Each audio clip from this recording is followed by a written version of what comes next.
All right, here we are. Reveal number 853, a 1954 Philadelphia roll. If we get exceptional looking coins in this roll, I would recommend considering grading them if there are any exceptional ones in here. I'll let you know if I see that. MS67 red, not that we will get any, but MS67 red in the 1954 Philadelphia issue is over $1,000 worth of coin.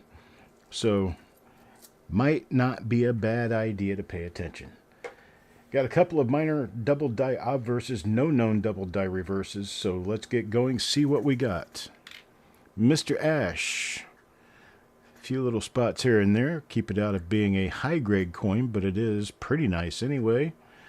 It's an ender, got toning on it, pretty nice orange color. And let's flip it over and see what we have on the reverse side. We'll check the reverse of the first 10 coins. Doesn't mean that we're not ever going to find one, but there are none known. All right, there is that. Coin number one and done. Let's move on to coin number 2. Doug. Let's see what Doug gets. Now, where I look on the 1954s especially is underneath the horizontal bar of the 4, right over in this area. There's some Philadelphia and Denver coins known for that. This right down here, that's die wear. That's exceedingly strong die wear. Same basic thing you see on the 1955 Poor Man's Double. That's exactly the same effect. Got nothing else on the obverse of this one. Also look for doubled eyelids. At least 2 different ones, possibly 3 different ones listed all around. Worth looking for. And got nothing else on this coin. This one was for Doug. Coin number 3 now, Mr. Patillo Chuck.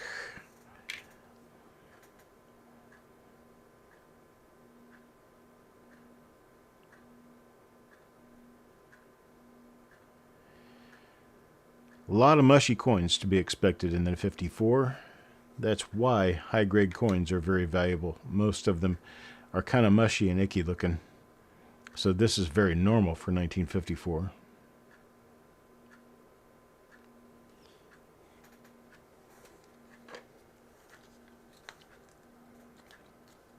Way we always put it, don't ever expect to find something good. Hope you find something good, because it's not going to happen in every roll. It's not even going to happen in half of your rolls. It's a chance occurrence that we see once in a while, that we get something that is of great value in a otherwise relatively common roll.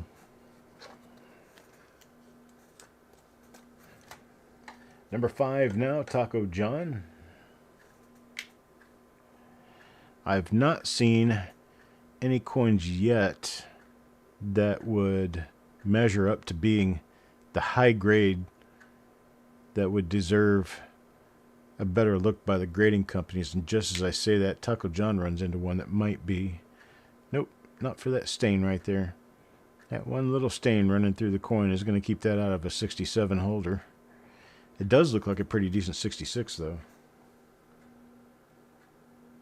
Yeah, that could easily be a MS66 red.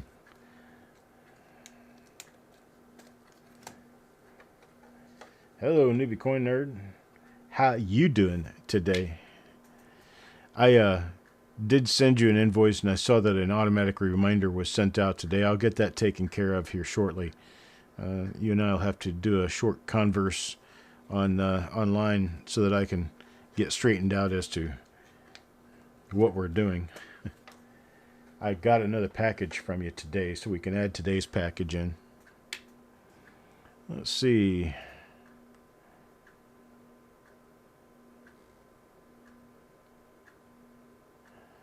Yeah, nothing here.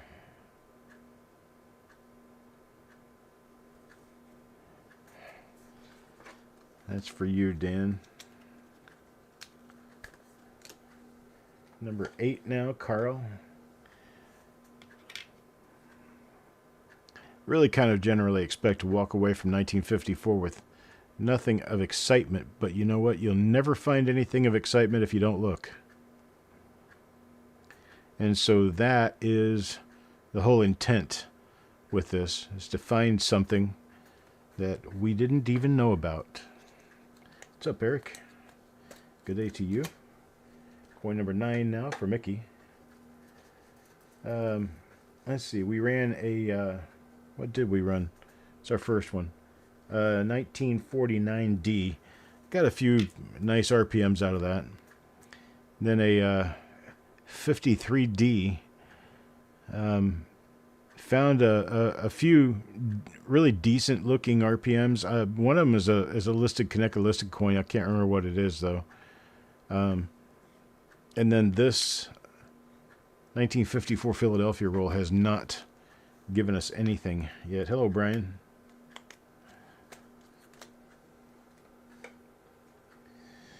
Hey, Brian, if you still have boxes of pennies you want to sell, let me know. Because I know I bought a bunch of them from you a couple of years ago.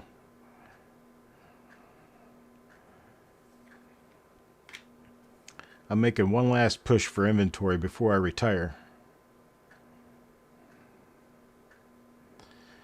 What's up, Mike? Hope all is well with you. Now, Carrie got nothing but a normal coin this time around. Let's do coin number 11 now for Frosty. And Frosty gets toning. Ooh, that right there is toning. Nothing else, though. All right, Brian. Well, let me know what you've got. Send me an email real quick. cd@coppercoins.com. Let me know what you got, what you'd like for them. Mark.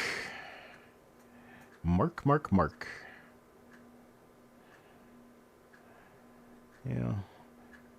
It's your typical planchet wash issue and die wear issue for 1954, unfortunately. Number 13, Paul.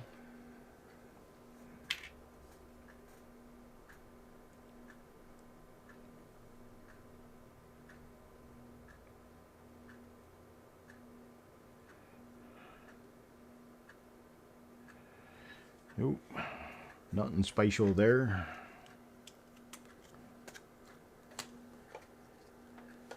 Stan the Man comes up next. Let's see what he's got. Yeah.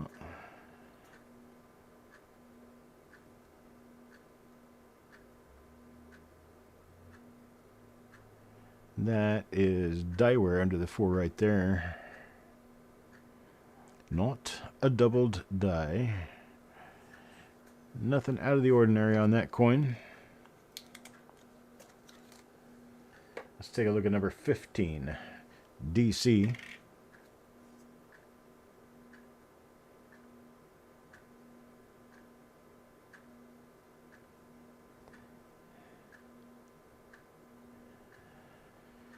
Yeah, nothing out of the everyday coin. It's not a bad one. It's a good coin.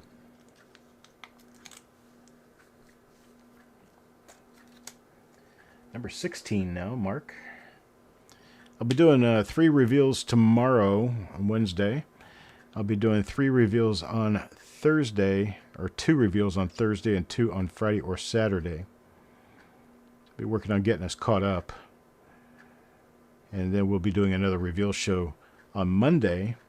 And the reveal show on Monday, I believe Eric has said that we should be doing a reveal show where we're going to have 2 weeks worth to do in one show to sell them in. That's interesting. I don't know exactly what's going on there. I mean, I know the scrape is from a rolling counting machine. But that stuff up there, that's not cud. It looks like a finned rim. Something finned out and it got punched into the coin or something. But I think that's what we're going to be doing Wednesday. Or, I'm sorry, next Monday. Next Monday we're going to be selling I believe we're going to be doing a roll reveal show that will cover 2 weeks. Dan McCumber.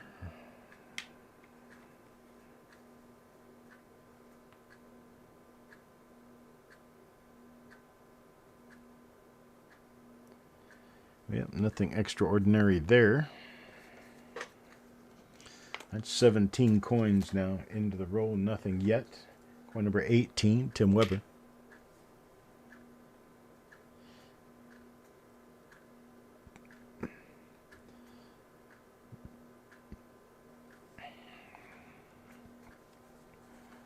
I do know I have an appointment tomorrow, health appointment. Don't know exactly what hours I'm going to be gone, so I'll wait until tomorrow to schedule.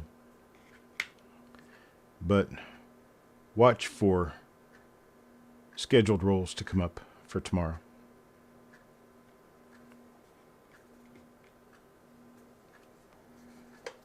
Right, yeah, that makes sense, Eric.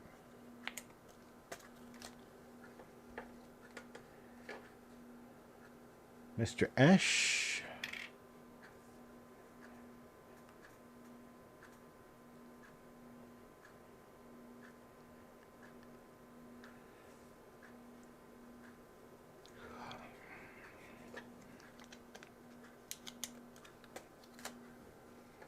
Number 21, Jim.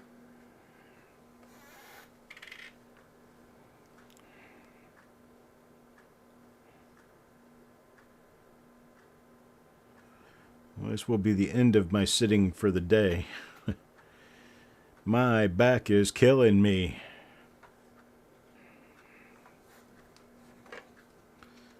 Sitting here looking through coins.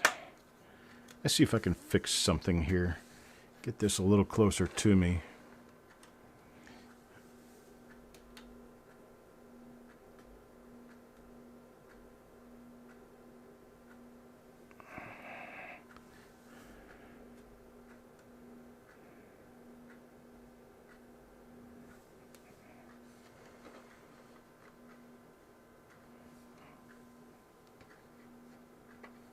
There we go.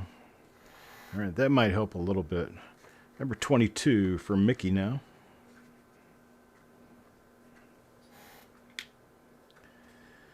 So normally when I'm sitting here doing reveals, I've got nothing behind my back. And basically having to sit like I'm sitting on a stool.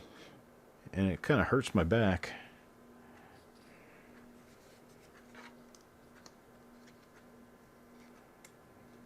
Telling me the seasonal postage wouldn't go away. No, they're raising rates.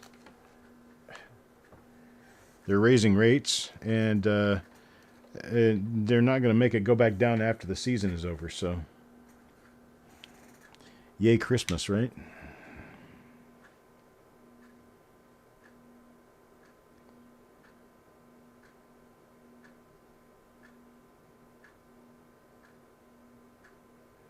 Of course it's permanent.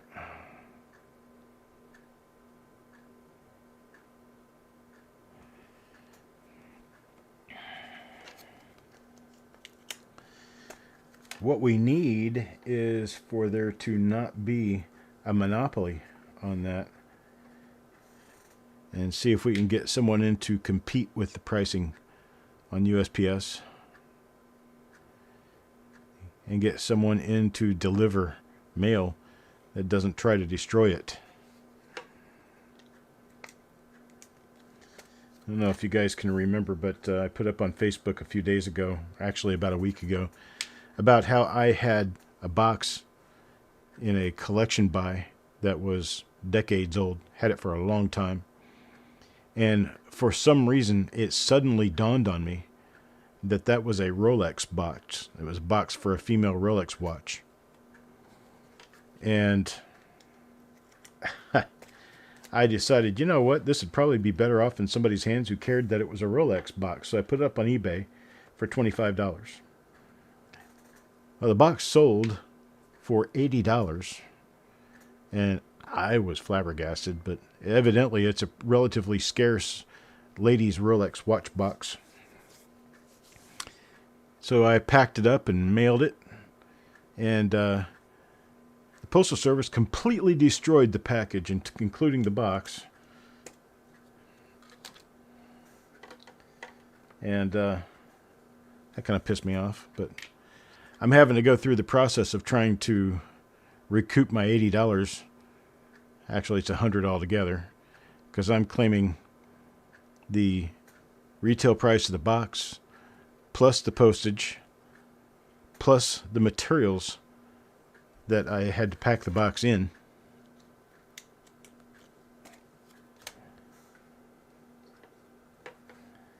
Otis. Well, for the few people who do work at the Postal Service, who do take care of things and are good people, they sure take a lot of flack for the 95% of the Postal Service that couldn't care less and doesn't take care of anything. Definitely not something I want to get myself involved in. Another thing is, when you guys pack boxes that, let's say, have heavy items like rolls or something like that, if you get down to doing that, boxes of coins or, a number of rolls or albums full or whatever, the very important thing to know, please note this now, put it in your brain and leave it there. When you pack a heavy box, you have to make sure that the contents of the box cannot move when you shake the box. So if you can hear anything rustling around inside your box after you've packed it, you've not packed it well enough. You need to go back and do it again and again and again until you get it to a point where when you rattle that box, nothing moves, nothing makes any noise. Anything that makes noise, it means that it's moving, and if it's moving, it will be very easy to completely destroy. So I told this guy who sent me a bunch of rolls of pennies, sent me 81 rolls of pennies. And they were paper rolls. And I told him, watch my video and make sure you pack these so that they can't move. So what does he do? He takes 81 rolls of pennies, lays them across the bottom of a box, throws a couple of pieces of cardboard on top of it, and mails it. Well, dude, that isn't going to work.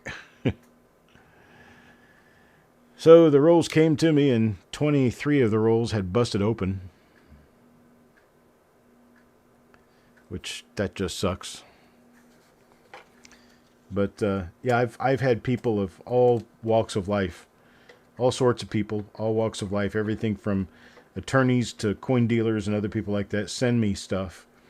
And when it gets here, it's just absolutely destroyed because for some reason they had this fantasy that when they take mail to the post office is going to do the best they can and treat it gingerly while it's on its route to me. No. That's why anyone here who has ever received a box from me, you'll notice that my boxes are packed so that nothing inside the box can move. You do that, and it has a pretty high likelihood of getting to its destination in decent shape. Rule number 1, items can't move. Rule number 2, you use plenty of tape to keep the box together because they're going to do anything they can to crush the box. And if you make it where it's really hard for them to damage the box and damage the goods inside the box, they probably won't do it because they notice. This is going to be an insurance claim right here if I screw it up. So they don't mess with it. But if you pack your stuff like crap, it's going to arrive like crap.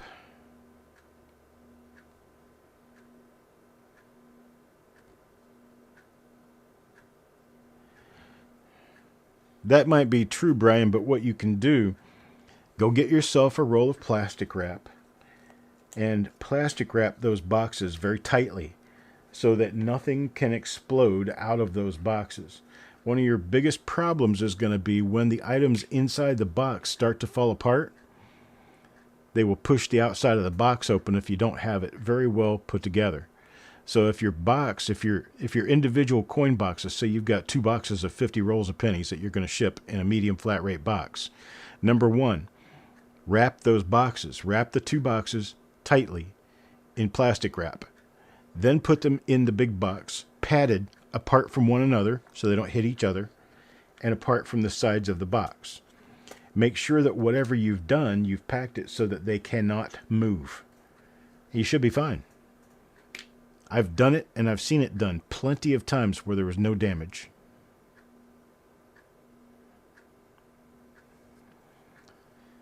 If the box is heavy, you need to double up the walls of the box. I have 1185 boxes that I pack and put inside of a medium flat rate box. And it's basically 2 thick walls of cardboard between the contents and the outer world. And that usually works really well.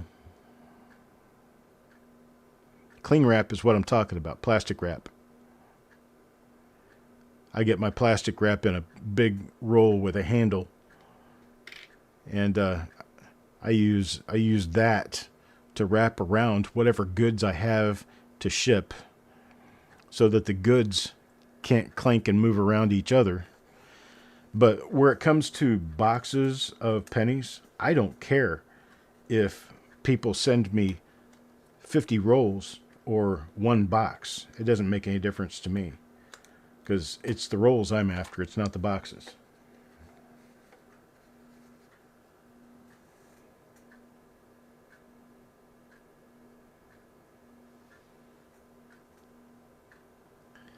And I don't mind at all if a person opens the box and puts something between the rolls, or if you open the box and you pack the end of the box in with a couple pieces of cardboard cut to the right size and mash those rolls up against one another so the box is tight, and then you can retape the box.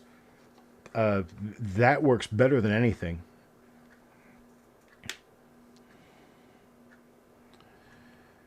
I mean, I've moved over 10,000 rolls, and they very seldom are ever damaged in any way.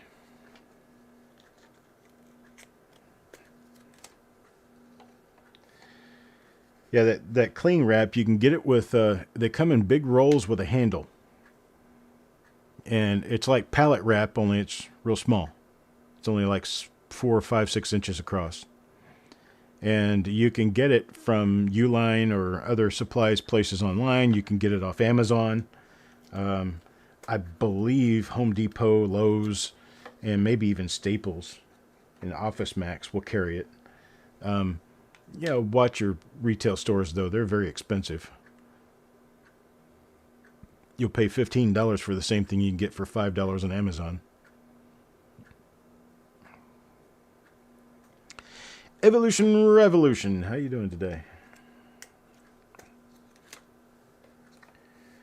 Number 42 for Carl.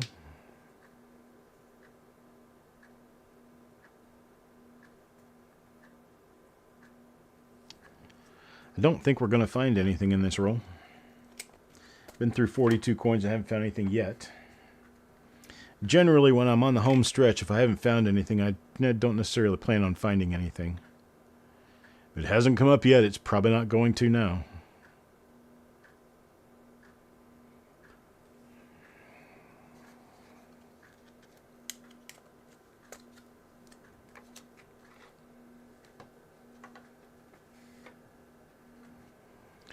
Yeah, and Brian, if we work up a deal where you're shipping rolls to me, I don't care if you open the boxes and pad them. I would rather have that than have loose boxes that are shifting around in the mail.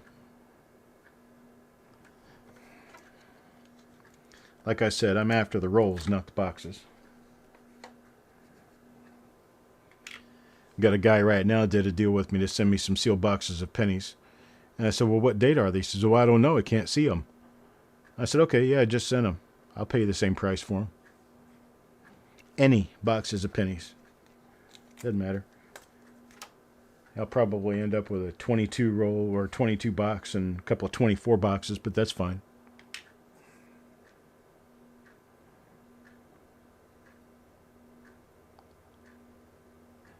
We're in that place right now where the banks are all running like chickens with their heads cut off, not selling anybody boxes of pennies. So they're getting a little tougher to find. That'll all come to an end here in about 6 months when they realize that there's not going to be a shortage of pennies because we've got enough of them in circulation to last us another 100 years.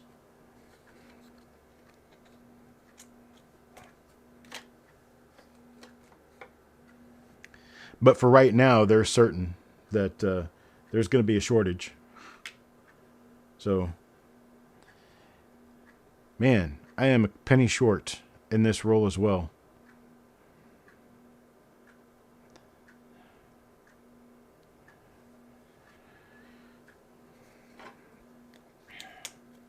I'm going to be one short here. So whoever is in spot number 50, I'm going to have to reimburse. I guess I'm going to have to start counting these rolls before I do them. Open them up and count them.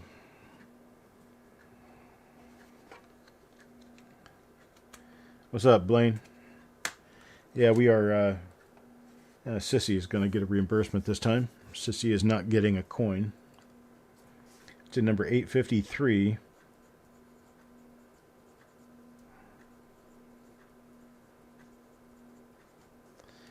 For Sissy. All right, folks, I am finished for the day. I got to give my back a rest. I appreciate it. Thank you guys for being here. Thank you for being around. Won't be doing an auction tonight, but I'll be doing reveals for the remainder of the week, as will Eric. So I hope to see you there and then. Monday, we'll be doing another reveal sale, and that'll be a 2-week reveal sale because we won't be doing any shows the following week. Next Tuesday, I will try to put together an auction, see what we can do there. And that's all I've got. I appreciate it, folks. You guys have a great afternoon, and I'll talk to you next time.